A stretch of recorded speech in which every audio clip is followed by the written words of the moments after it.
지난 영상에 이어서 이번에도 전치사의 기웃거려 볼까요?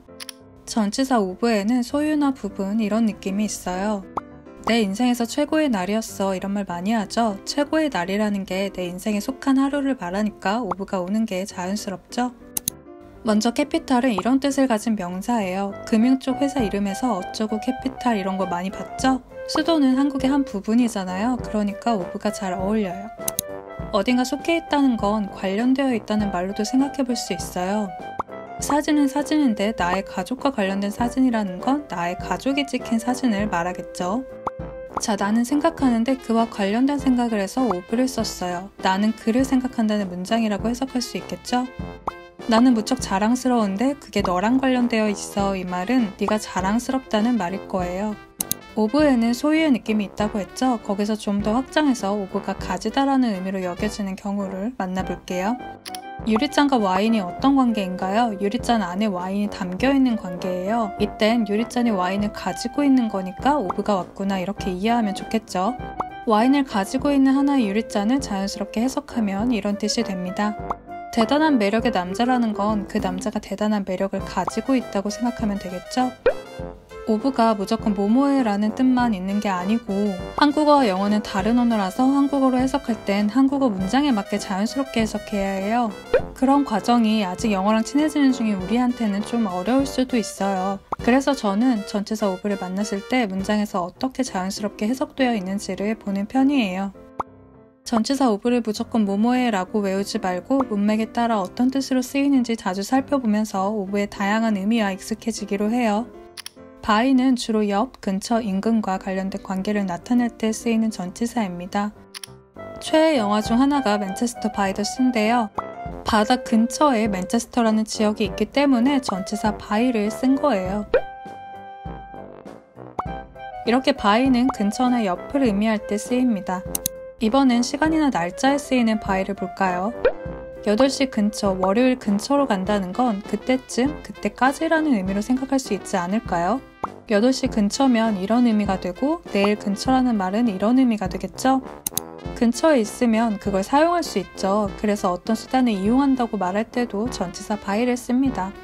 여기에 버스로 왔다, 기차로 왔다, 차로 왔다 이렇게 교통수단을 말할 때도 바이가 찰떡이고 이메일로 보낼게, 신용카드로 결제할게요 이럴 때도 찰떡이에요. 우리 이런 거 예전에 본 적 있죠? 나 자신, 너 자신 등등. 이런 거랑 바이랑 같이 쓰이면 어떨까요?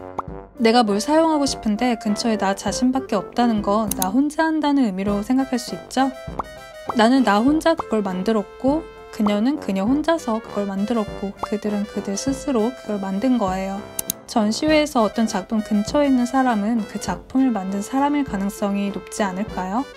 소설을 쓴 작가가 셰릴이에요. 이렇게 바이 뒤에 사람이 온다면 혹시 행위자인가? 라고 접근해보세요.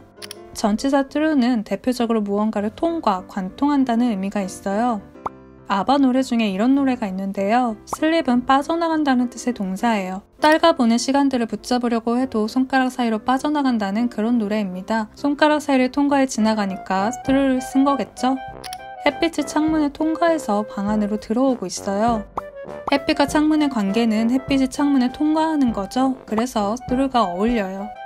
무언가를 관통한다는 건 시작 지점과 통과 지점, 즉 시작과 끝이 있다고도 할 수 있어서 전치사 through에는 처음부터 끝까지라는 의미도 있습니다. 밤을 관통하여 일했다는 건 밤이 시작되고 끝날 때까지 일했다는 의미가 되겠죠? 어크로스는 가로질러가는 느낌이에요. 비틀즈의 명곡 중 하나죠. 우주를 가로질러가는 느낌을 생각해보세요. 자, 테이블이 하나 있어요. 테이블이 이렇게 가로지르면 어떤 느낌이 들까요? 맞은편에 있는 거죠? 그래서 어크로스는 맞은편이라는 의미도 있습니다. 이 문장을 볼까요? 나는 앉아있었는데 테이블을 가로질러 앉아있었다는 건 누군가의 맞은편에 앉아있었다는 거겠죠? 자, 누구의 맞은편인지를 나타내줬는데요. from도 전치사라고 했죠?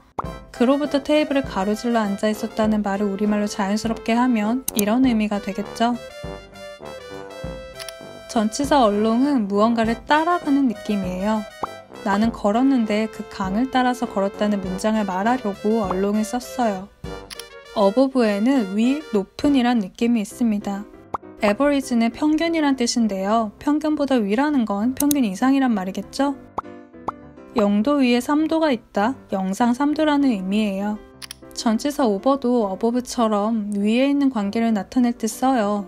둘이 비슷하긴 하지만 완전 똑같은 건 아닌데요. 오늘은 전치사 소개 타임이니까 둘의 차이를 다루지는 않을게요. 둘이 똑같지는 않다라는 것만 알고 넘어가요. 20km보다 위에 있다는 건 20km 이상이라는 의미겠죠? 새가 강 위를 나는 그림이 그려지지 않나요? 빌로우는 대표적으로 아래라는 의미가 있어요. 0도보다 아래에 있는 3도는 영하 3도겠죠? 평균 아래에 있다는 건 평균 이하라는 말일 거고요. 언더도 빌로우랑 비슷한 의미지만 어버브와 오버처럼 완전히 똑같지는 않습니다. 저는 언더 하면 언더더시 이 노래가 제일 먼저 떠오르는데요. 인어공주는 바닷속에 살죠? 바닷속은 바다 아래라고 할 수 있으니까 언더가 온 거예요. 퀸 노래 중에 이런 노래가 있어요. 프레셔는 이런 뜻인데요. 압박 아래에 있다는 건 압박을 받고 있다는 의미, 스트레스를 받고 있다는 의미일 거예요. 18살보다 아래라는 건 18세 이하라는 의미일 거고요. 전치사 어라운드에는 주변이라는 느낌이 있어요. 지구는 가는데 태양 속을 가나요? 아니죠. 태양 주변을 이동하죠. 그래서 지구는 태양을 돈다는 말에 어라운드가 쓰입니다. 여행을 하는데 세계 주변을 여행한다는 건 세계 일주라는 말이 되지 않을까요? 어떤 숫자나 수치의 주변은 고정된 수를 말하는 게 아니고 그 즈음을 말한다고 할 수 있겠죠? 우리는 돌아왔는데 그 시간이 정확히 10시가 아니고 10시 주변이라는 건 10시쯤이라는 말일 거예요. 그쵸? $200 주변이라는 건 약 $200라는 의미일 거고요. 우리가 모든 전치사를 다룬 건 아니지만 기초적인 전치사를 함께 살펴봤어요. 문장에서 전치사가 쓰이면 이 전치사가 어떤 관계를 나타내려고 쓰였지? 이런 마음으로 전치사와 매일매일 친해지시면 돼요. 영상이 도움이 되셨다면 좋아요와 구독 부탁드려요. 그럼 다음 영상에서 만나요.